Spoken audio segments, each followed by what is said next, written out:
Okay, so Baker v. Carr. The constitutional question is verbatim, does the Supreme Court have jurisdiction over questions of state government legislative apportionment, and is argued infringement of the 14th Amendment. So the big idea here that we need to keep in mind when we review the background information of this case is that what is being argued within the Supreme Court is essentially, does the court itself have a say in state governments and their legislative apportionment, which is their drawing of district, city, county lines. I like how you said that. Thank you. Okay, so where to start? The Tennessee State Constitution required that its legislative apportionment, the district lines, be redrawn every 10 years, according to the statistics given by the federal census. However, the principal complaint of Charles Baker was that this was 1962, and that hadn't been done since 1901. And such that the population of Tennessee had shifted so much that, as you see here, he was the mayor of Memphis, Tennessee. He had as many as 10 times more people than some of the rural areas around him, or rural districts around him. However, their votes held the same power.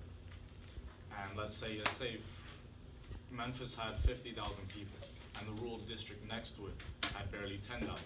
However, their vote held the same weight. And so, the rural vote was obviously being overrepresented.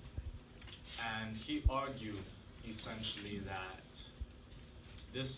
his underrepresentation of his people in Memphis was infringing upon the equal protection of the laws as required by the 14th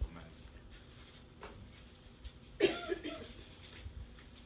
And again, we wrap around back to the idea that what is exactly being argued in Baker versus Carr is, does the court itself have a say in where the state governments decide to draw these district lines? And in 62, they referred to a precedent set in 1946 in Colgrove versus Green. And in that before mentioned case, they came to a plurality holding. A holding is the decision of the court.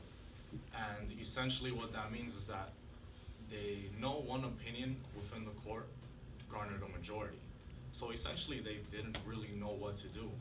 And the only thing that they agreed on was that this was a political question. And it wraps around to the idea of separation of powers. Think of it as the executive, judicial, legislative branch, judicial and legislative.